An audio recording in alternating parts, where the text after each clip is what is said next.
All right, let's talk about a problem that, let's be honest, every single one of us faces. How do you find any focus in a world that feels like it was literally designed to distract you? We're going to dive into a really powerful idea that can help you cut through all that chaos in your work, with your money, and even inside your own head. I mean, this picture just says it all, right?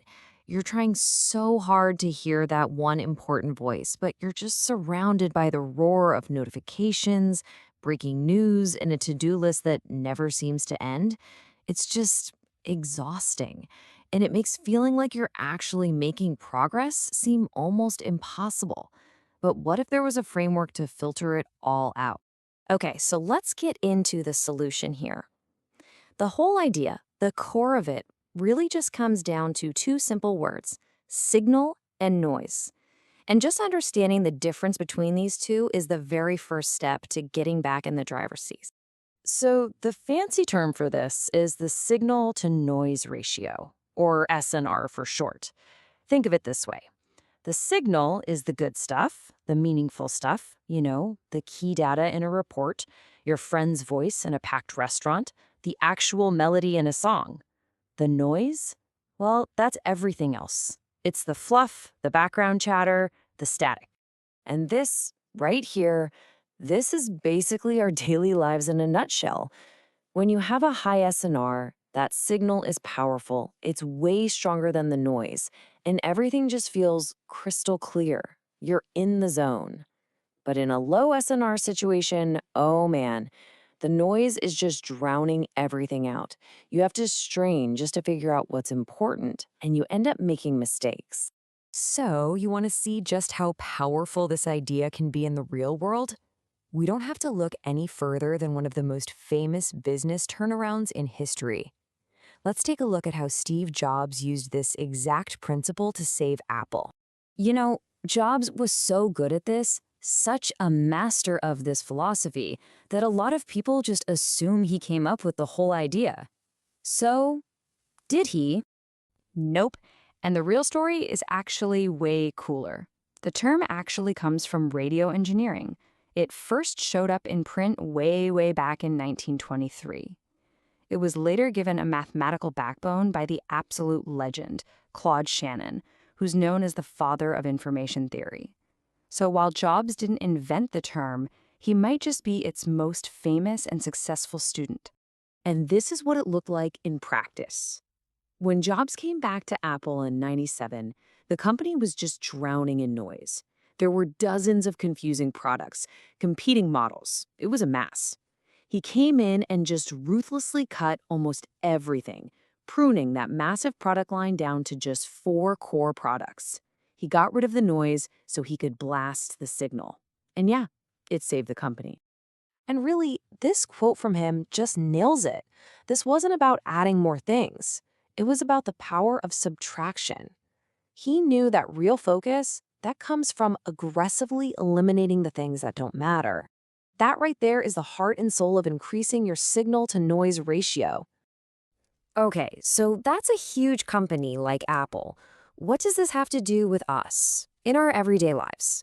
Well, let's bring it right down from the boardroom to your living room, because I promise you, once you see this pattern, you'll start to see it absolutely everywhere. So think about business, right? The signal is what actually moves the needle. Revenue, happy customers. The noise is all the vanity metrics and those meetings that could have been an email. In investing, the signal is a company's real long-term value.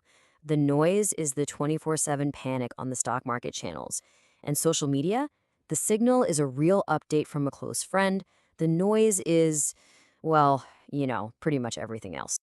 All right, this is where the rubber meets the road. Let's get super practical. We're going to take this concept and apply it directly to a typical high-stress day. One of those days where it feels like noise is just following you around. Just look at the difference here. The low SNR day starts with the instant noise of news alerts on your phone, the commute is lost to just doom scrolling, and the evening is this awful mix of distracting yourself with TV while still worrying in the background. But the high SNR version, it completely reclaims that time. The morning starts with the signal of quiet planning. The commute becomes a chance to learn something, and the evening draws a hard line between focused work, like chores, and total guilt-free rest. Two clear signals. Okay, but what about all that noise inside our own heads? Anxiety is the ultimate static, right? So here's a tool for that: the 5-to-1 worry rule. It's simple. For every 5 minutes you let yourself just spin out and worry, which is pure noise, you have to spend 1 minute taking a concrete action, no matter how tiny. That 1 minute of action, that's the signal that cuts right through the fear.